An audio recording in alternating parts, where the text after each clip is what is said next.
what are some of the coaching techniques or that you would help with these kids? Did you do anything special for lineman techniques or anything? How did you get a 12-year-old to execute at a high level? First thing you got to do is you got to get steroids. So once starting you get young, them, diuretics. You got to get them you got to make sure they can take a shot and everything's good, and then you get their strength. He's joking, by the way. I'm just joking. That's for dummies. Frank, I've heard about these legendary songs. They used to get these kids to learn these lineman techniques. Yeah, I'll tell you what, the number one thing in youth sports is fundamentals. We'd spend a lot of time on set positions. We'd spend a lot of time on how to get off the ball. What about the gaps? Okay, then The line. Then we would have to we created songs, so especially for the offensive line. And we would, what was our song again? Head up to play side. Head up the play side. If you're in the gap, we block that gap unless it's a trap. So the number one thing is understanding who to block, understanding the game. So we would spend a lot of time on our offensive line, knowing if we have a guy head up the play side, that's who you would block. Unless we're trapping, we would take the down block. And then on the defensive side, we ran the numbers game. We 90% of the time we're in a 31 position. Our inside guy would take the guard would be 1, his inside shoulder would be 1, and the head would be 2, and his outside shoulder would be 3, and then the tackle 4, 5, 6. But anyway, songs, fundamentals, and doing the play 40 times until you get it right. That's perfect. What was your approach to coaching? What was your coaching style? Fundamentals. Everything had to be fundamentally sound. And like your brother said, I would run one play at 36 power, 45 power. We would run that 40 times. And 39 times it was wrong, and we'd get it till we got it right. And you know that. And, we would go strength on strength. We'd have 30, 35 guys was the max on a roster. So we'd have 30, 31 guys. I would do everything in my power to make every kid quit.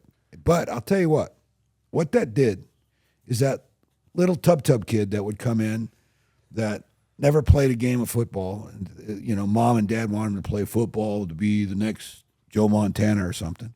And this kid has no concept. This isn't flag football. Flag football is great, but tackle football is a whole different thing.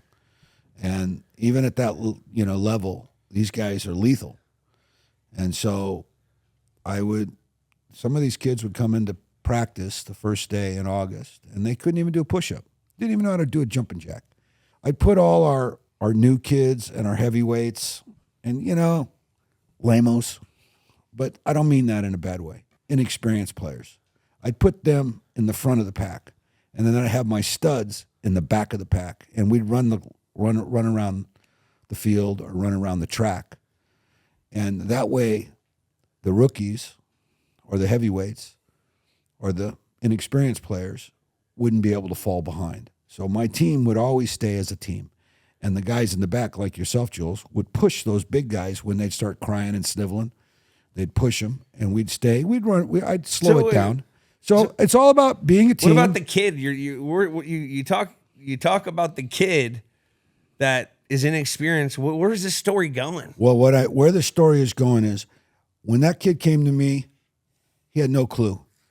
If that kid hung on, and most of them did, by the end of that season, that kid would do 20 push-ups, jumping jacks.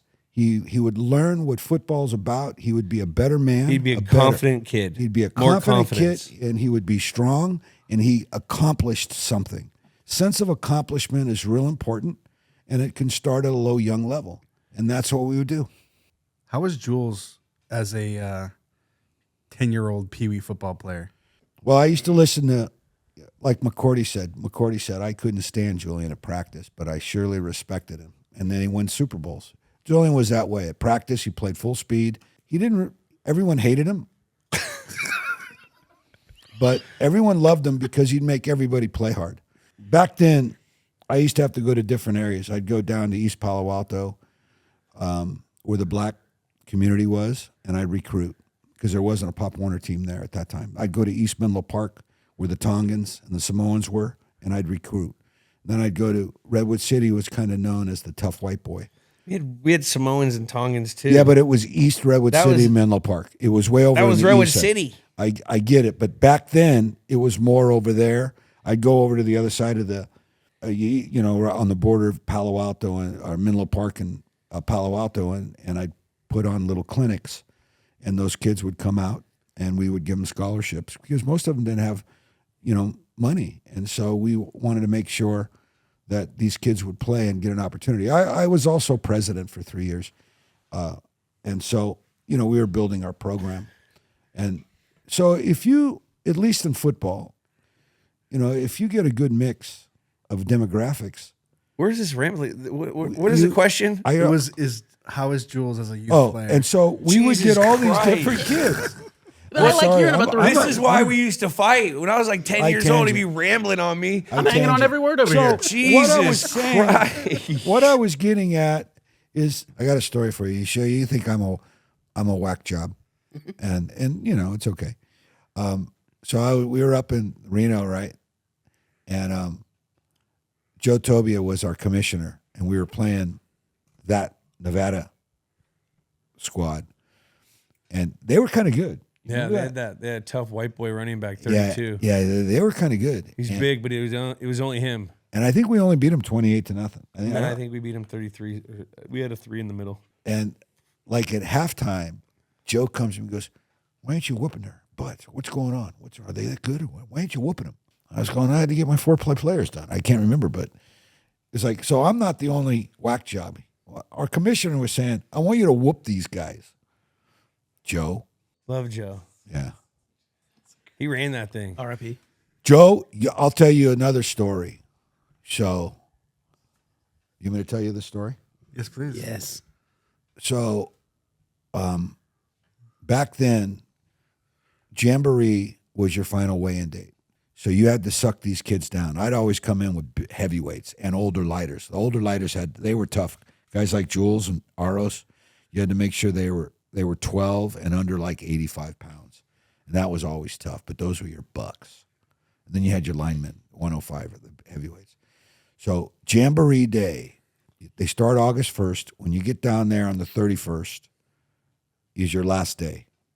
And you have to make sure your kids are all making This is weight. the first weigh-in. This is the official weigh-in. This is the official final weigh-in to make the team. So It's like a big thing. It's like an event. it's a big event. There's no game, but all the teams are there to have weigh-ins. right. And so when that happens, you have to make sure, like, we'd get up in the morning, everybody would take a big poop. I'd have remember I used to have the guys with me, like Reese, the big heavyweights. I'd have them spend the night, and we'd make sure they go poop in the morning before we go down.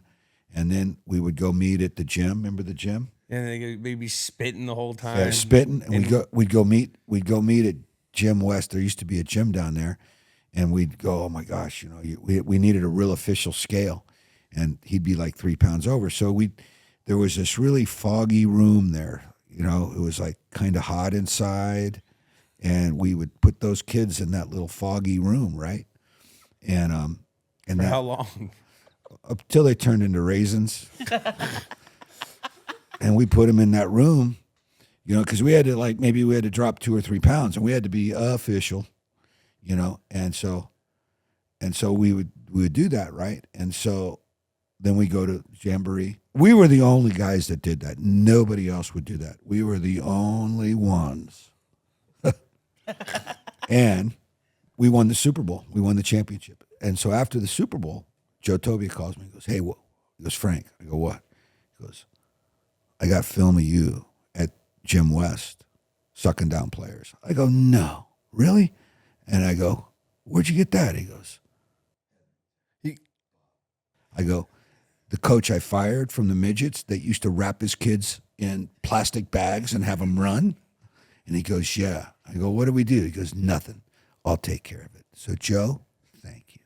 I don't know if you can use that. He manginied you. He manginied you. You know what I mean? He manginied you. He manginied me. He manginied me. Exactly. But anyway, that was a story. And Joe let it go? Joe let it go. Yeah, there we go. Joe let it go. Because you know why? Because I was the only guy that did that.